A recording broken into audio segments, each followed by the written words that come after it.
Thank you all for joining. Just to give you a bit of an overview of the plans today. So it's fair to say that thanks to 2020, there's some quite significant change ahead of us for how we interact with our office environment moving forward. For some, terms such as activity-based workings have already been working in practice, so you've already gone somewhere on that journey.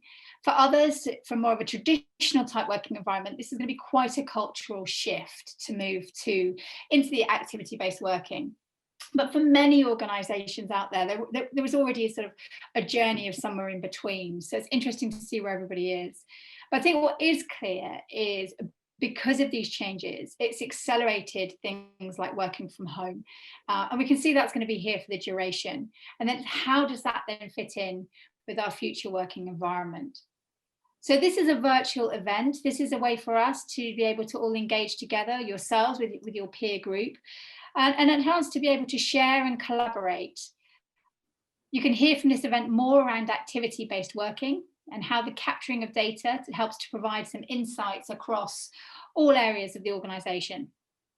As I've mentioned, this is a collaboration session. We'll be using a tool called Miro. What Miro will enable you to do is be able to join in and put some notes in there, put some thoughts in there with a couple of the tasks we're going to run. My name's Lucy Fox. I work at OpenSensors, and we support organisations with capturing the data, and in order to gain actionable and insights to help you sort of redefine and understand the landscape of your work in practice. I will hand over to Louis. He can be his own introduction, but with over 20 years of experience and helping people moving forward on their journey and accelerating that, I'll hand over to Louis to give more insight into himself, what he does, and take over for the first exercise. Okay, thank you very much, Lucy. Well, my name is Louis Lhoest. I work for a company called Veldhoen company. What we do is we help organizations rethink the way they work. How does it link to our values? How does it link to our culture? How does it link to our business drivers? And how could we translate our way of working into a space that is conducive to that, to technology and the use of technology, and to a leadership style and behaviors that help us to thrive in our business. And we do that all around the globe for different types of organizations, from very small to very large. That in a nutshell. And if there's more questions about that, I'm more than happy to answer that in the Q&A, which will follow. Excellent. So Lou, do you want to talk through the exercise? Yeah, so the exercise we have is the following. We've got a statement here that is connected to the topic, that we see that working from home is becoming part of a blended new way of working. And the statement is that employees will become less attached to desks and workspaces. What does that bring in terms of questions and visions you have in relation to the way of working and the workplace of the future? And you can type any thoughts that come up in relation to this, if it's a good thing or not, if it becomes like offices are going to have no assigned desks anymore, for example. Is that the future? To type that into the box, and the topics you would like to get more discussion on in relation to this statement. And we will then, after 3 minutes, give you the time to make some notes. We will start discussing the ones you put in the box. So there are 3 things in here. While working from home is a great idea, the challenge will be for maintaining the corporate culture that you want to have as a firm. I think that's a very very good statement. That's exactly, let's say, also what is going to be the challenge for the future is, we know that working from home will be part of where we work going into the future. The question will be to what extent, and the second question is, how do we then organize that working from home, and who takes the decision when to work in the office or to work elsewhere? And how do we do that in such a way that it serves on one side, let's say, the flexibility and the choice for the employee, versus on the other side, everything that's needed for team cohesion, team building, and knowledge sharing on a team or organizational level. And that's exactly what, let's say, journeys about working, the way of working are about. It's about redefining that and connecting that to, initially, what the business objectives and the values of the organization, in terms of what's the kind of culture you want to nurture with giving people the choice to work in different places. But I will come back to that later also in a part of a number of slides I will share with you. What is a good approach when we compare employees to have to be on site versus employees that can effectively stay at home? This is also a very good question, because this is about how do you organize this? And we are currently helping a number of clients on this topic, because the easiest way, and what you see especially now during the pandemic and COVID, is that some organizations say, well, we only have limited space at the office, so let's schedule when people come to the office. And we know that maybe 30% can only use the space, so we'll just schedule. And that's a simplified solution for a temporary problem. If it's longer term and it's about how you want to work in the future, that will not solve all the issues. And that will, in fact, create a lot of issues related to the first topic that I just spoke about the working from home and the challenge for the corporate culture, which implies that you have to have more sophisticated ways of doing so.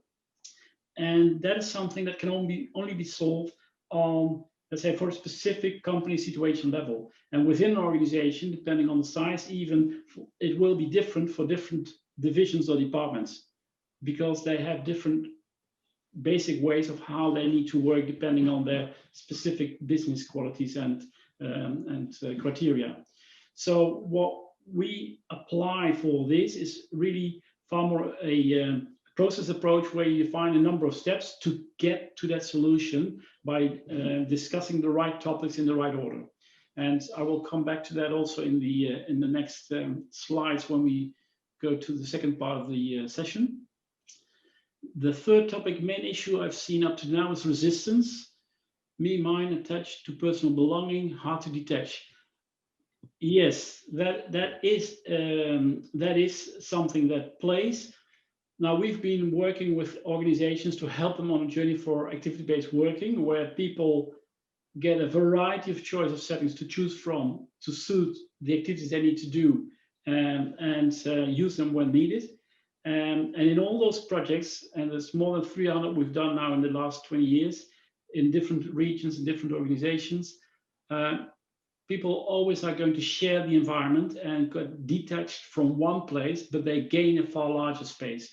So what we see a lot is that people give up one place, but for example, they get a whole floor that becomes their home. And the detachment is a topic, but it's far less, let's say, it's far less a problem than mostly we think at the beginning of the journey.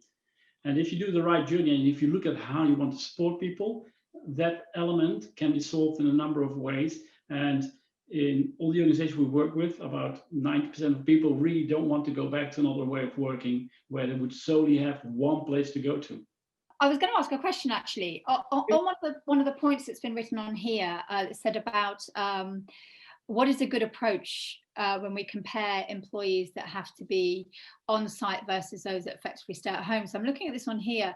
The reason that resonated is because I think pre-COVID, working from home was very dependent on the department that you worked in, and could often be seen as a perk, if you like, a perk of the job if you were allowed to work from home, whereas other departments were very restricted and didn't have that. It could often cause some friction.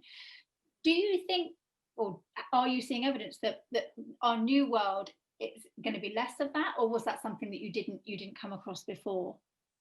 Yes, well, we came across that a lot in organizations wanting to apply a different way of working, because there's always a number of managers or leaders in an organization that have that kind of approach, like you can only work from home if I give you permission. And mostly the reason why people embarked on a journey for activity-based working was and is to really change the culture and to get far more empowerment to people, get self-organizing teams, and be more productive, but also have a far better well-being for their people. But then still there were leaders, and there are leaders that have quite some issues with that. The pandemic, what it has done is that it has really shifted that ball game. So what it has done is this kind of, but it's not possible for us, that argument is gone. Because almost in any organization, it has been proven that people can work from home. Yes. In different ways, in different levels, with a number of different, let's say, issues to solve, and not everyone as effective as the other, given the nature of the job or the nature of the work, or sometimes given compliance, for example. But this basic attitude of it's not possible for me, that's gone. And that's also what we encounter with clients we've been working for, or for example, which are on the journey. And during the journey, so when they developed their concept, all of a sudden got COVID.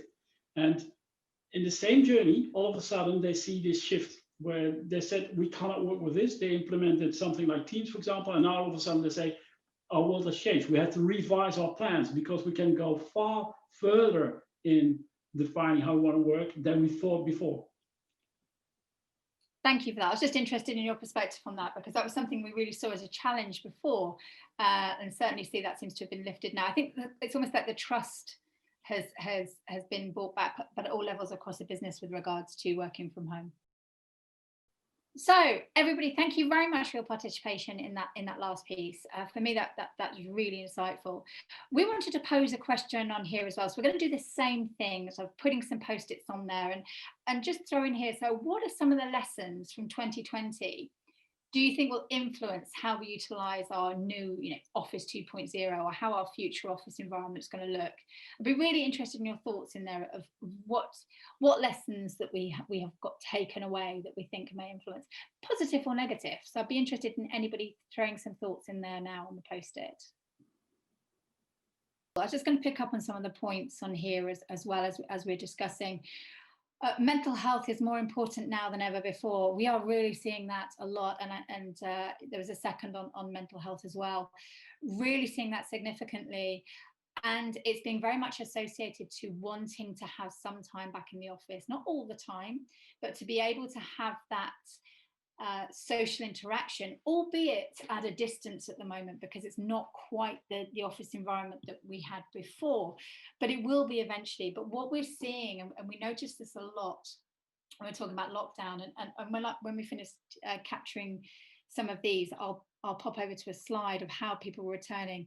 But I think that's a really critical point that's never been higher on the agenda of how people are coping with this. A number of us I think there's many in the world now that are not going into deeper lockdowns, and it was manageable before because there was that sense of temporary, and it's becoming more challenging. And for those of us across Europe, when we're coming to darker months, I don't know if anyone can see behind me, but the dark nights, it's cold, it's miserable. It has made this a much more challenging lockdown than a lot of other people have found it. So and it's becoming a common theme as well. What we're noticing then with surveys is a lot more people are saying, when the office is ready for us to return, I want to come back sooner. So where there was probably around a 5-10%, and I'll cover that in a minute, the challenge is therefore more people are saying they want to come back in rotation. Office space is not critical for performing jobs. I think it's critical for certain jobs.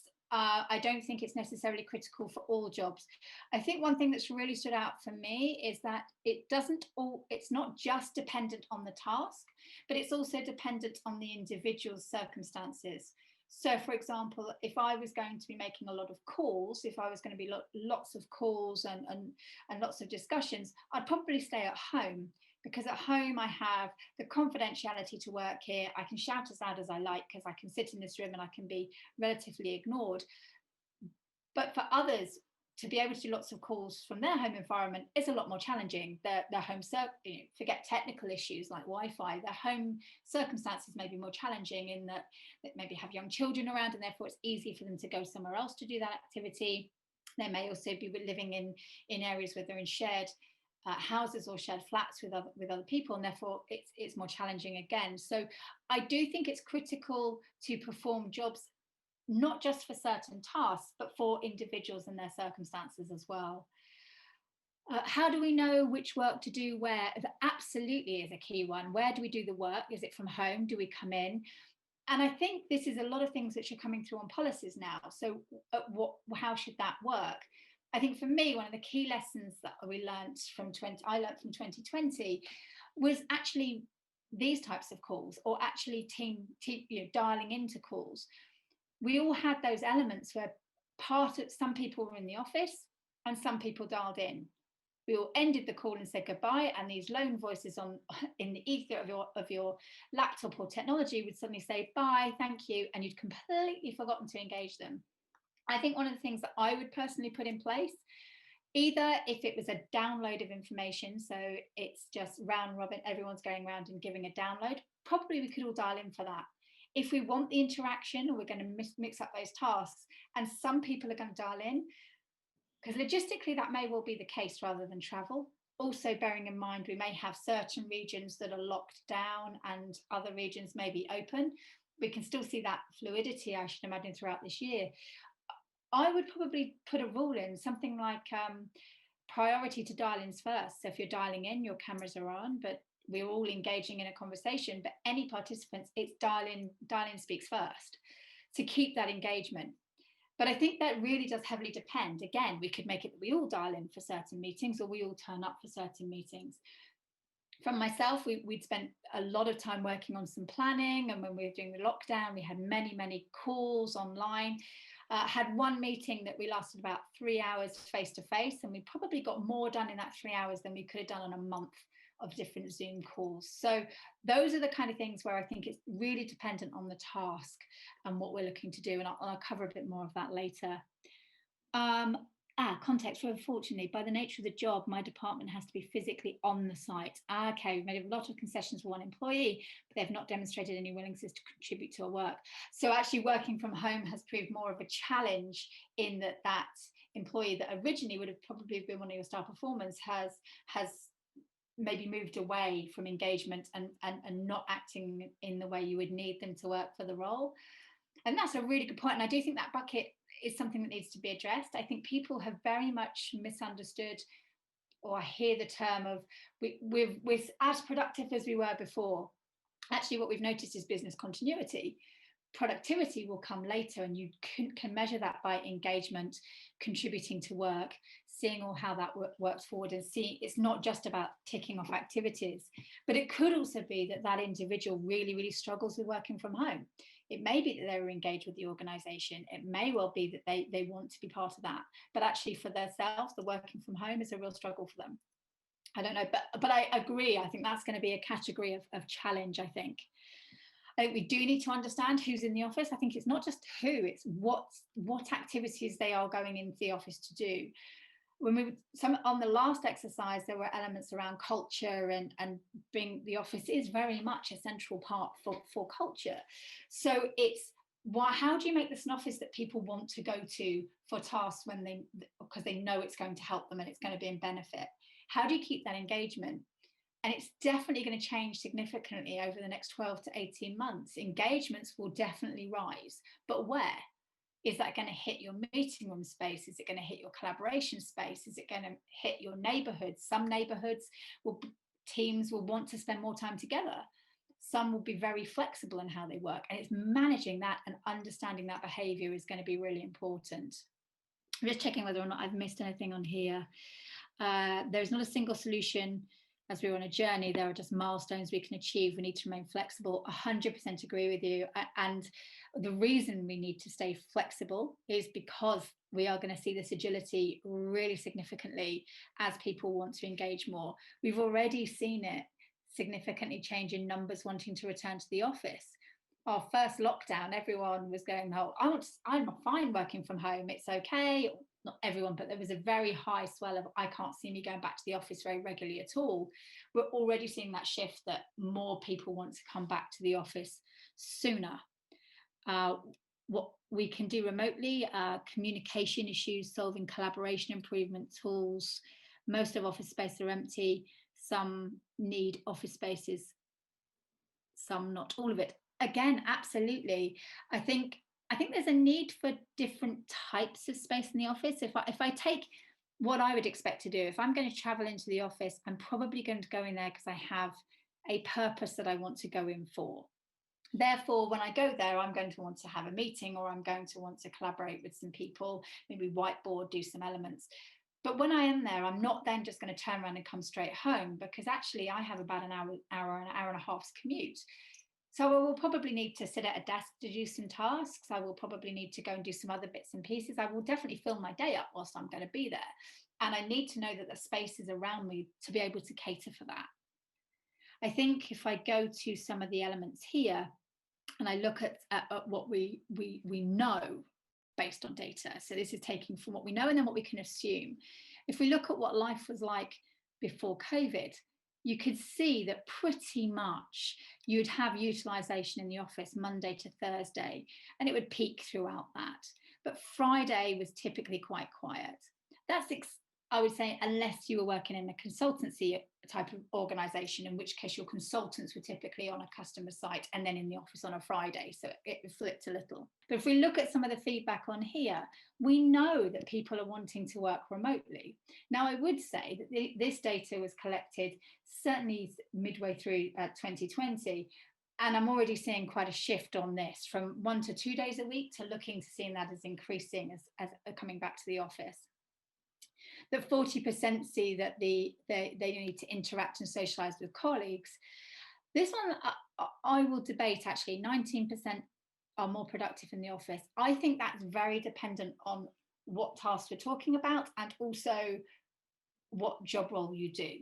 Because, for example, if I'm concentrating and I'm in development and I'm really in a concentrated task, probably if I have an environment like I have here where I can work from home, I'd probably choose to be more productive and do that from home.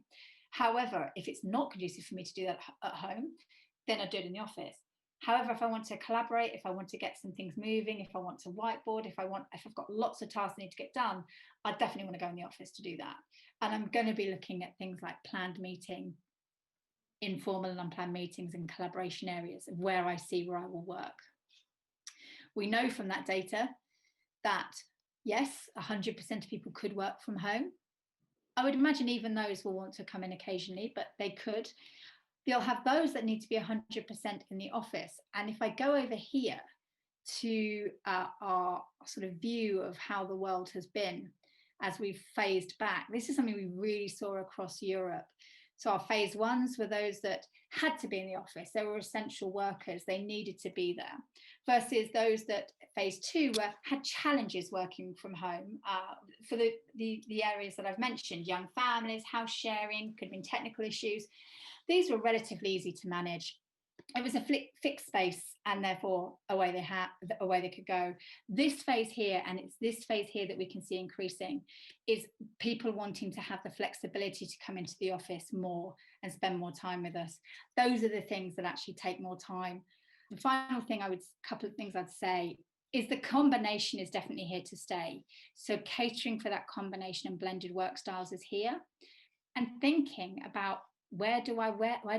What's the best place for me to be able to do these activities or these set of activities, and where do I do those? I'm mindful, Louis, for time to be able to hand back to yourself to really go into more detail where looking at these two different elements around home working and office culture, of bringing that together for activity-based working. I will share 2 main slides with you to talk to, and then we'll open up for Q&A before Lucy then will, let's say, wrap things up and come to a final conclusion. Because the Q&A gives you the possibility to ask whatever question you have in relation to the topics we're just discussing. This slide I have put in here, and because it's very much about what we've learned in the past, let's say 9 months, about what is happening and how are we going to respond on this, and what does it mean for the future of work. So there's 2 responses. This one is the return to the office, and every organization at the moment is thinking about how are we going to return to the office, which kind of phases, which kind of groups, like Lucy showed a bit about the ones really that need to be there, but then what is the order in which we are going to have people coming back to the office. There's a lot of other questions combined to that, which is, for example, to what extent is vaccination going to be an issue in relation to that? Are we asking people to be vaccinated when they come to the office, or to have a test or whatever? So there's a lot of things to think about in relation to the re-entry.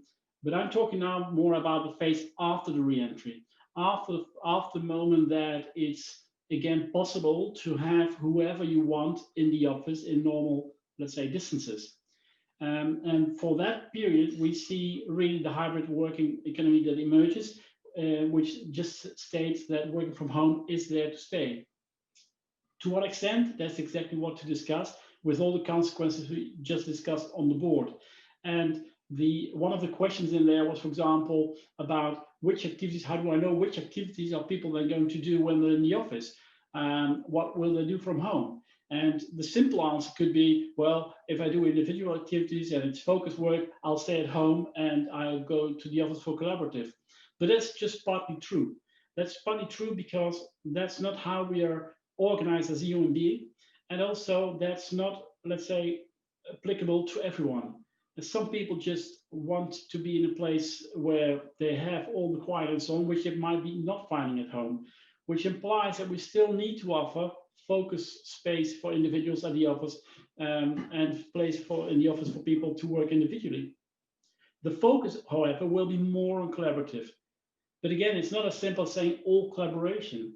It's more about what's the type of nature of collaboration that really benefits the fact that we're being together.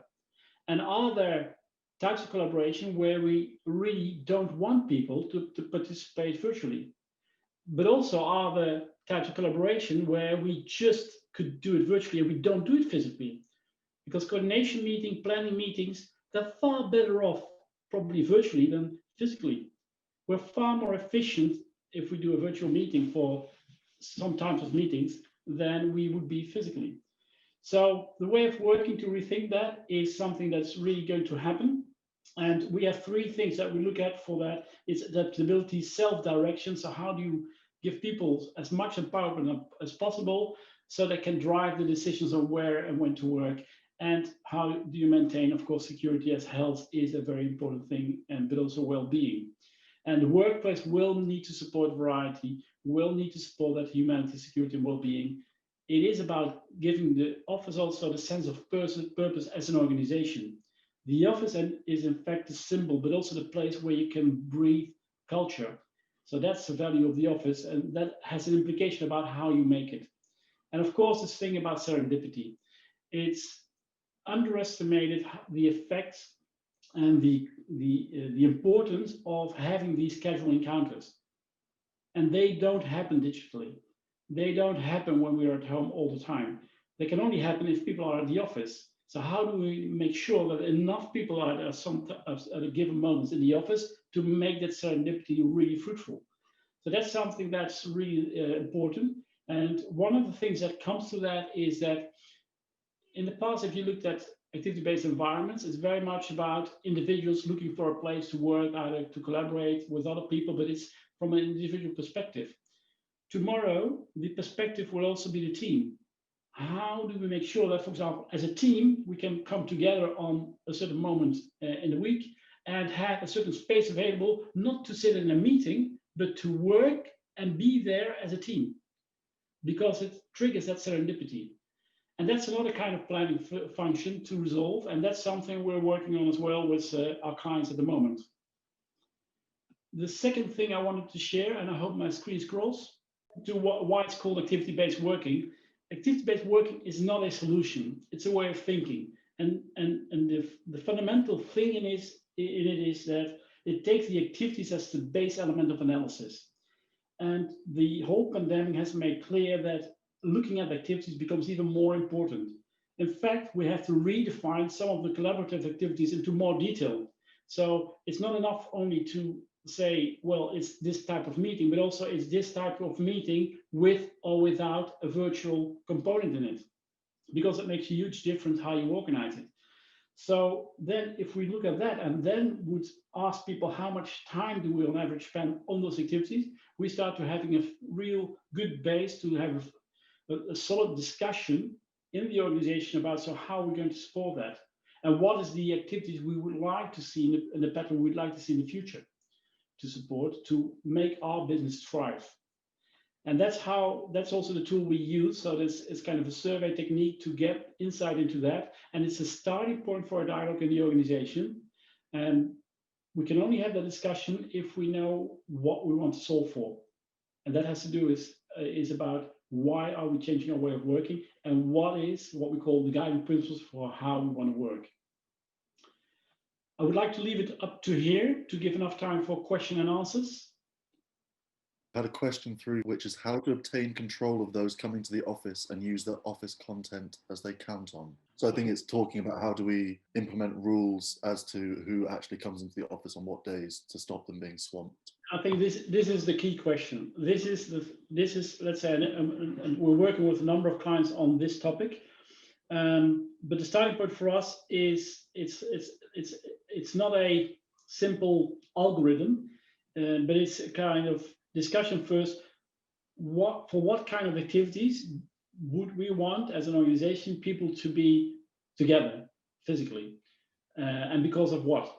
And if that's named, then you can start having discussions within the different teams and divisions about how they want to solve for that, and what for them is also important besides those activities, because that will be different for different teams. So it's not a one size fits all answer, but there must be some kind of a guidance from the organization at the organizational level on what are the boundaries within which each team and individual then can make choices, and setting up those guidelines from an organizational level, and preparing, let's say, the right questions and the way to cope then with that question for team leaders, for example.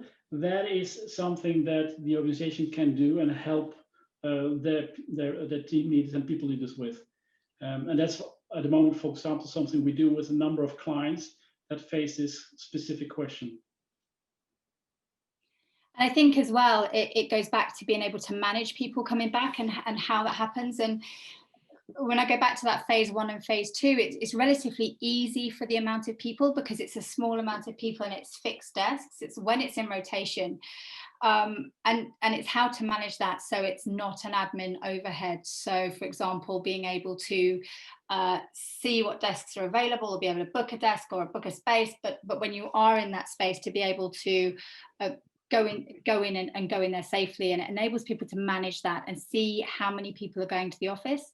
A number of companies we were working with, certainly when we were starting to open up over the summer across Europe, it was very much around how does that actually progress and move forward. So, for example, how do they manage that without it being a massive admin burden? And what's the week-on-week traction? Because they were noticing an increase over week of how things were being adopted as well. But it was about measuring and capturing that data. So yeah, thank you for those answers. There's actually been a follow-up to the same question, which is, do we expect part of the offices to be empty, and how do we work on this engagement? Yes, I think what will happen due to the fact that people will work more in different places, and that will be kind of a new norm. We don't need the same size of office anymore for individual work, which means that we have to rethink about what we do with the space that's not needed anymore. Either we give it back, or we make it a far more qualitative space for socializing, for coming together, for team building, for everything that is really matters for people to belong to something that they give their most of their time for, and where engagement becomes the real word. So I think it will, one, reduce a bit the amount of space, but also it will replace the functionality of the space to functionality that we need tomorrow, which is far more team and people oriented, and humanizing the office than purely making it an office in a traditional sense. Any other questions at all? Okay, in which case, everybody, thank you for joining and participating, and certainly using the technology as well. I appreciate that. It's been really insightful. We'll pull some of these together and get some information out after that as a follow-up as well. The takeaways from really are really thinking about your returning to work plans. And I think the bottom line is there's a lot of complexity and there's lots of things to consider. And it's a challenge because the world's changing and people's views are changing, as we've discussed. How people felt at the first lockdown versus how they feel now is very different. So ensuring that employee well-being, not only that they have a safe place to return, but actually it's a return that they can do to for their own well-being as well. So not just safety from a virus perspective, but also safety for their own well-being as well. Leveraging data, capture as much data as you can, use that data to help make tangible changes, because there's going to be a lot of this, and it is going to be an agile environment for a period of time. We know that there's going to be an office. We know that people are going to need to have all the types of spaces we were used to using and familiar with using before, but it's going to change how and how often and the frequency.